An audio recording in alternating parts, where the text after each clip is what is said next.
Oop, check out what I just got. It is a Harbor Freight Towable backhoe. I don't actually know if it's a Harbor Freight. I think it is, given the color. Probably. I have no idea.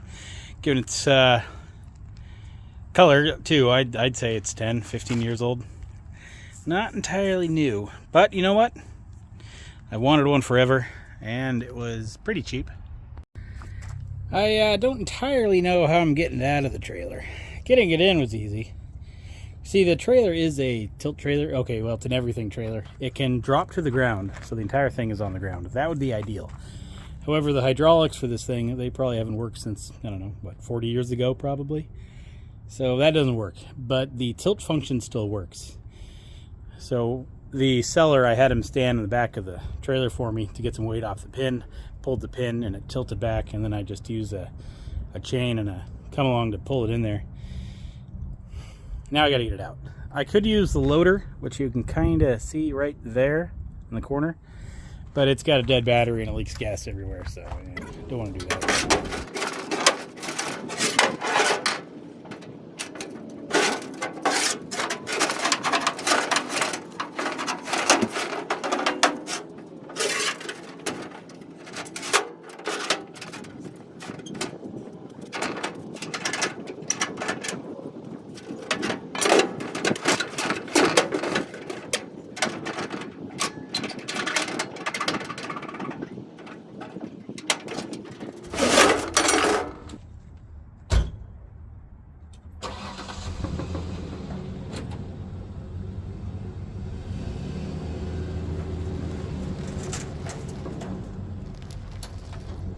Yeah, I don't know why I thought that was going to work.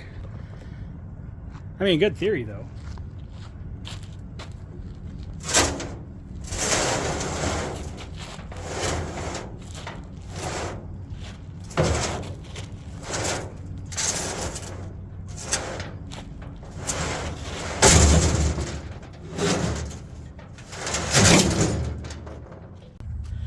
I guess it's in tow mode right now, so I'm going to get the wheels off, put them in the back, and put the legs on the front.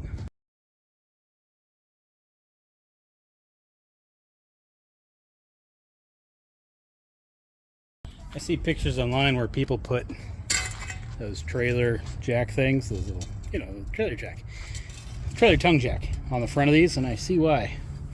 The thing is flipping heavy. And it's too low to the ground to get my jack under it. I don't know what that was. Let's hope nothing big deal. Cool.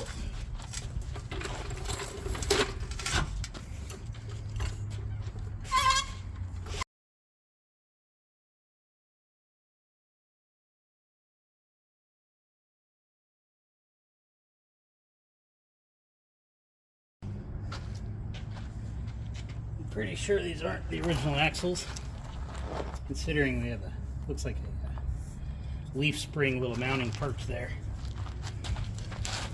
But you know what? I don't care. Why should I?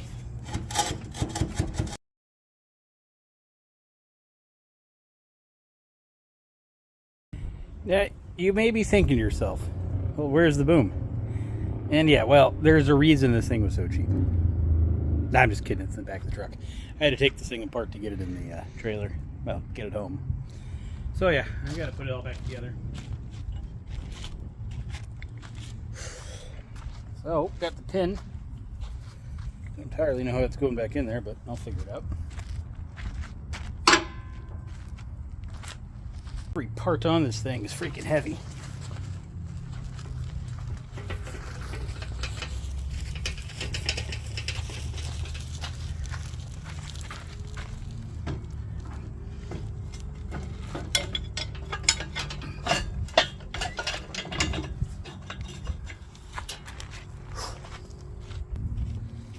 I should lube the pin up first. So these pins, these major ones, I use these 3-part things. Yeah, it looks good. That's how it's done.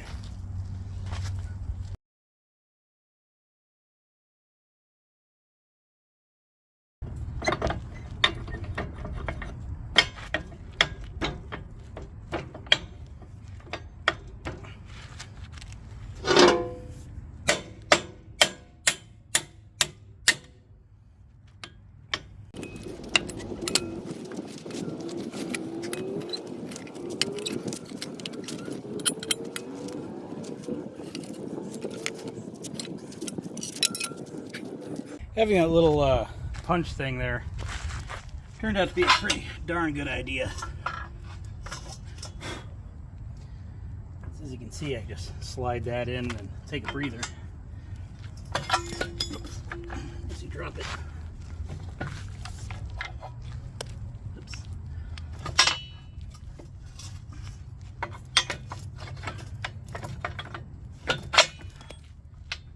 All right. None of that wind is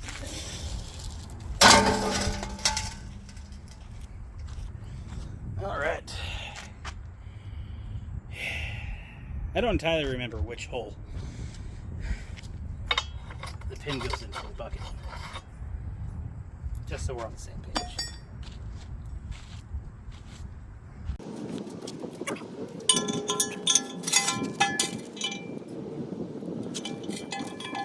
See this? Yeah. I'm gonna line this hole up with that hole, and you're gonna push it in, okay? You almost ready? All right, buddy, push it in there. Got it? Thank you, that's it. That's all I needed. See, that's holding the bucket up now. Yeah. Hey, Dad.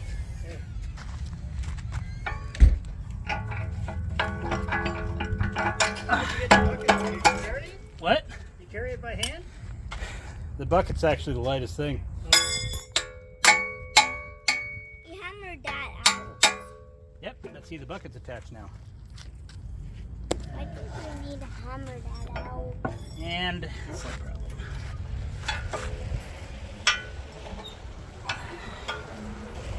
Can you do that? I gotta lift this whole thing up Hey. so that I can turn these brackets around. Yeah, you know what? I'm just taking the pin out.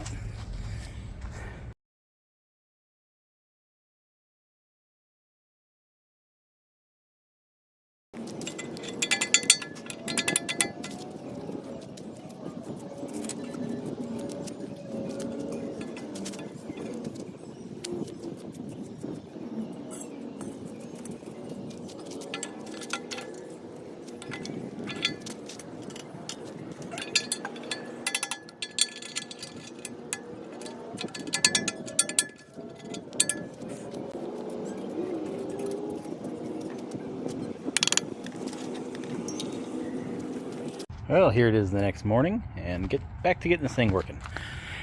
Engine is a Robin Subaru EX27, 9 horsepower. It runs. Fuel tank leaks, fuel line leaks, carburetor leaks, pull start rope kind of sucks. Other than that, it does run. Like, I pulled it and fired up for a second until it flooded out and gas leaks everywhere. So it needs to get fixed up a little bit. It's also probably got an oil leak. That, or that's just from when they fill it, it spills everywhere. I don't know.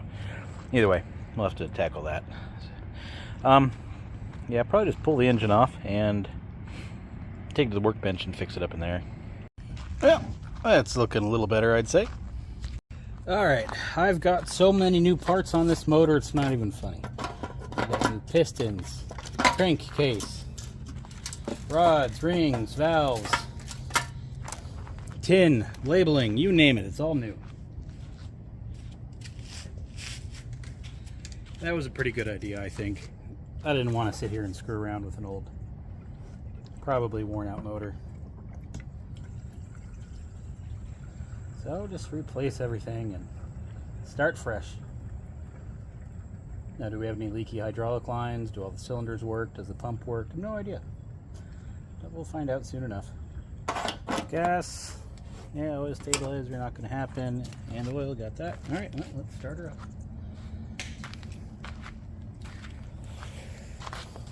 Engine's on. Fuel is on. I think we might need choke. I'm not sure.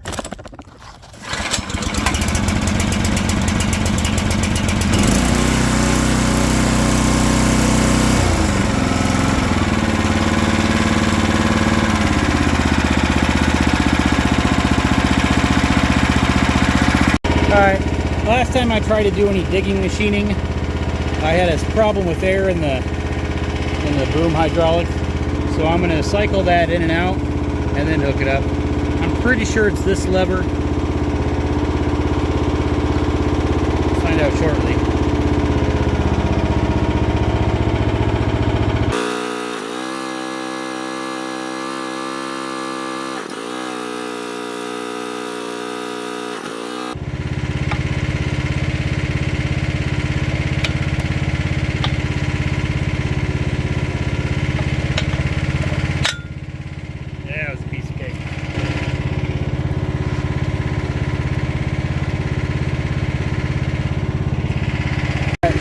boom up, get all my stuff out of there.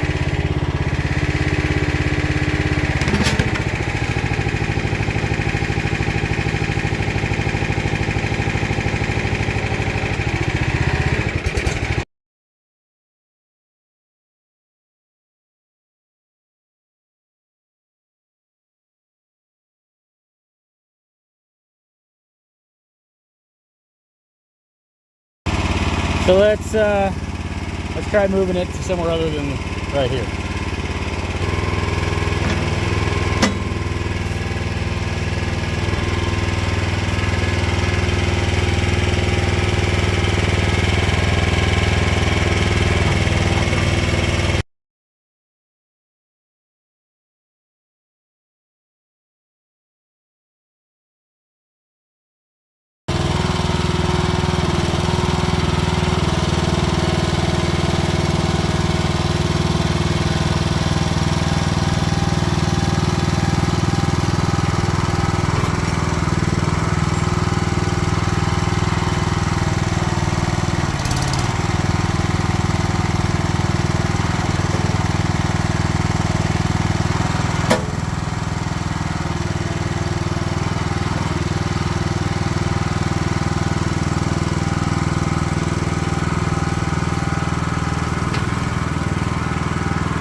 So it's pretty slow moving. I'll probably leave it in actual speed so you can kind of get an idea of how slow it is. But if you're a numbers person, it goes about 5 feet every, I don't know, 30, 40 seconds. So it's, if you need to go, 600 feet to the other side of the yard, yeah, bring a beverage. So that is my old vintage thingamajig. Now, for the record, they call it a towable backhoe now, but I believe they used to call it a towable trencher, years and years ago. So this would have been a towable trencher, not a towable backhoe. Same thing, just renamed. If you're curious, it cost me $900, which, it's a lot, but it ain't bad, I don't think. The odd thing about these is they really hold their value. Rarely will you see them for sale, and when you do, it's like a couple $100 cheaper than just buying a brand new one. To give you an idea, there was another one for sale here locally in town, actually, a couple of weeks ago, and the guy wanted $3,600 for it. So naturally I wanted it, so I shot him a lowball offer to what I think a used piece of one of these things would be worth. He said, absolutely not, never. He's all, the absolute lowest I will ever go is $3,200. I will keep it. I don't need the money. I don't need the space. I just don't use it. I don't want it sitting here. I am never going lower than $3,200. You want it for $3,200? Fine. You're not getting it for anything less. And he sat on it for about a week, and then it sold. Did he sell it for that? Probably. It's weird. You never see them for sale. When you do, it's almost the same price as a new one. So either the sales of these things are so slim that they're hardly even out there, but I don't think that's the case, because people are on a 3-month back order to try to get one of these shipped to them. I think they just hold their value, and people just keep them and don't sell them. It's odd. So for $900, it was not bad. If they advertised it better, I'm sure it would have already been gone. Or if it was closer to town, it would have probably been gone a little quicker too. So yeah, it's slow moving. There is that. But this isn't really I don't know, I guess you'd say a professional or kind of piece of equipment. Like, it's nothing you're going to take to a job site when you're constructing a apartment complex or something. But for a homeowner around the yard to dig holes, it's fine. It's great. You're going to read, if you're in the market for one of these things and you're reading about them online, you're going to see a lot of people saying just spend a little bit more and get a real machine, things like that. A lot too, you're going to see, well, good luck getting parts aren't available for it. And well, that's not entirely true, because you can order all the parts. It's just they're going to ship over from overseas somewhere and take months to get here, and there's that. But they're really not that expensive. They give you a pretty good deal on the stuff. So parts availability isn't really an issue. As far as a real machine goes, it's not intended to be a professional machine. It's made for the homeowner. It's fine. Now, with parts availability, find me parts for that case loader. That would be considered a real machine. Go ahead, find me parts. Other than tires, battery, find me those lights. That's hard. I can tell you where to get them. Those are the same lights that a Cessna uses, so you buy Cessna lights. Other than lights, tires, battery, find me a part for it. This thing is universal hydraulics. I can replace the little control valve there with whatever I feel like it, or the same one. The cylinders are a standard size. I can replace the cylinders. Bucket, well, that's a little tricky because they use a little weird shaped bucket, but the thing is, it's steel and a welder. A fab shop can make you one of those. They can make you anything on this thing if you wanted it. It's not hard to duplicate it. Engine parts? Clearly I just went and bought another motor and slapped it on there, and I was just, back in business same day. Again, find me a part for my real machine. Any engine part, locally. Good luck. Carburetor kits they do make, because that is a standard carburetor. However, none of the parts fit because this carburetor is slightly modified from its original version to be able to work on steep and extreme angles. So all the parts you get with it, except for the mounting gasket, are different. The floats are different, the needle valves are different, the seals are different, everything about it is different. We have an auto light distributor cap. They no longer make points for that. And if they did, the points are slightly modified for the tractor because the engine spins like 2,000 RPM or something like that. So they're a little different. You can buy aftermarket ones. The problem is they don't fit or work. So that's a problem. Starter, not going to happen. Generator, not going to happen. The drive for the distributor, the tachometer cable, never going to happen. It's just never getting parts of this thing. This thing, surplus center. What do you want? Order all the hydraulics, all the hoses, all the fittings, the control valves, the pump, filters. You can get all you want. I do have not a problem yet, but the pins here, the bushings, the holes, they're a little elongated, so it wobbles a little bit more than it should, both up here and right there. So the boom definitely has its age and its wear on it. But around the home for digging holes, this thing will work fine. And you know what? I could probably sell it for what I paid for it, if not more. So I'll use it for the time being. When I get something better, I'll sell it. But for now, I can dig holes without a shovel anymore. So if you wanted to dig a hole without a shovel, something powered, this is by far the cheapest way you're going to do it. Towing this thing I'd imagine would kind of suck though. Because you have to, getting the front of it up is easy, of course. But you have to jack up the back end, remove the tires, lower it back down, use the hydraulic to lift the front end, put the tires in the front, and then store the boom somewhere, and then jack up the back, hook it up to a trailer hitch. It's a 30-minute process. If you go moving it to the other side of the yard, you're better off just driving it. I don't think I'm ever taking it out of dig mode here. I think it's going to stay like this because moving those tires to the front is just a nightmare. At some point in time, I'll probably get a new spool valve here. A new little setup. I do think we have a slightly leaky hose here on whatever this one does, the stick. And this one, you push it there and it doesn't do anything. You got to push it all the way before it starts moving. So it may need a valve soon. And when that happens, obviously I'm not going to get a 4-stick. I'm going to get one of the 2-stick ones. So yeah, that's my machine. I want to order more of these from McMaster later. The local hardware store had 2 and they're $2 each. I need like 12, so I'll just order them from McMaster in bulk. Replace all these cotter pins with these. Should I ever want to pull the pins out and grease them, I can easily do that. But let's be honest, I'm never pulling the pins out to grease it. That's just work. So how old do you think this is? The engine that was on here was the Suzuki, whatever it was. It was discontinued from production in 2017, so it's definitely older than that. But I don't know. I can't find a year identification or any other part number or label or any type on this thing anywhere, so I don't know the year. I was hoping the hoses would say what year they were made. Nothing on those either. Well, that's it for now. Let me know what you think. I'll see you later.